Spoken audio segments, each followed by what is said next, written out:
We're back with all that coverage, so definitely keep it right here. But right now we're learning about fast-moving water, which has caused a closure of River Road there in Boerne. Yeah, joining us on the phone now is Dr. Miguel Atala. And Doc, we saw the water is there at 46 and Herf Road. That's got to be from Cibolo Creek, I would assume.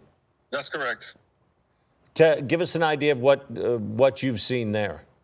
So when we first noticed that we were going to have to, close down the office and get out of here, it went up pretty fast where the bridge at 46 and Herf, that was definitely not closing. But then we saw the water start to come over.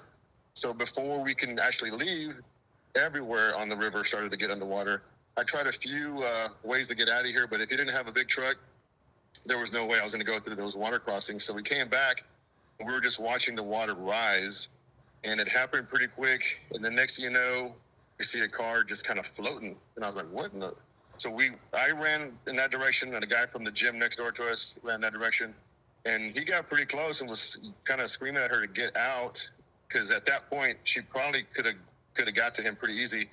But she just kept going and floating. So we kept running along just to make sure, and we can see her in the car.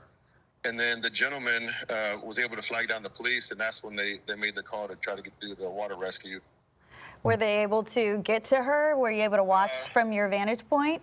I can go right now and see. But at that point, we saw her on top of the car. And let's see.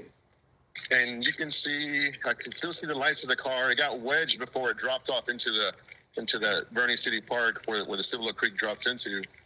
And I cannot tell from here, but I don't see those fluorescent rescue jackets that they had on before. So hopefully they got to her, but I can't confirm it. How long ago was this, Doc? This was probably about an hour ago. And so it took them a while to get here.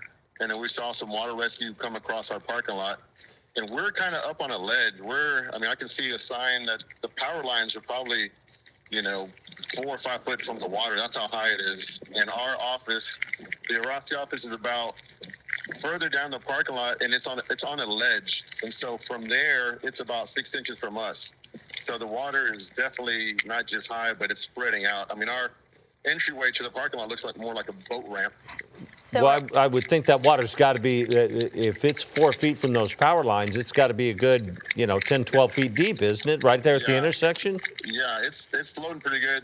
It's up to, it hasn't submerged, but the walk and don't walk signs, it's up to that, at that intersection. So you and your office, are y'all just hunkering down there since you are a little bit higher, or are you going to have to flag down some? We're hunkering down. We're pretty high. We've moved our cars even higher, but we're pretty safe.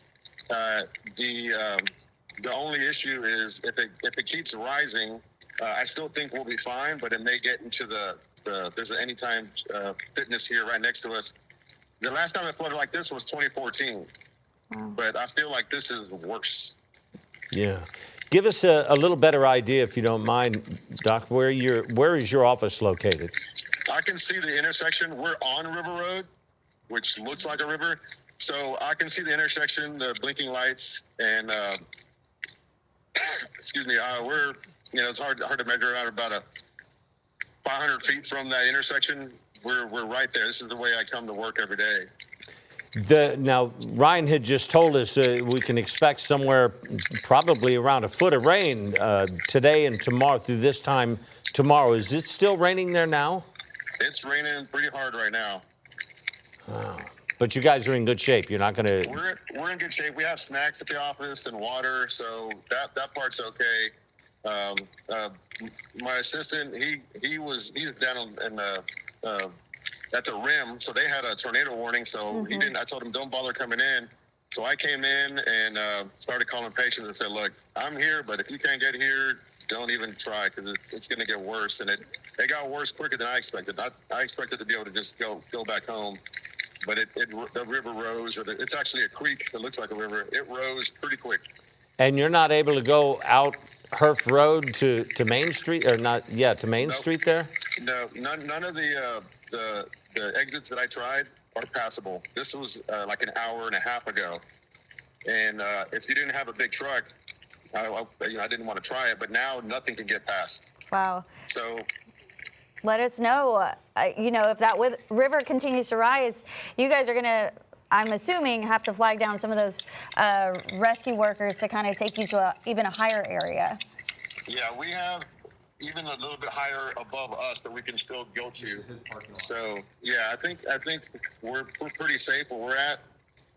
It's just, if it keeps coming higher, because all this water down the creek is also coming from Boerne Lake, and I think that's why it rose so fast.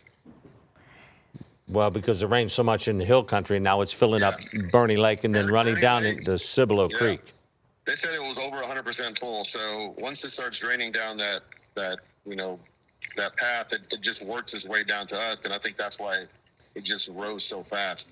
Well, and that is such a heavily traveled area. River Road right there really is it's the artery to go from Boerne to anywhere east on 46. Yep, that's correct. All right. Dr. Atala, we appreciate you taking the time to speak with us. Be safe. Sure Wish thing. the best for you and your staff. Yeah, we'll check in on appreciate it. y'all, definitely. Thank you. All right, thank you. All right. Bye. All right, and we're going to continue.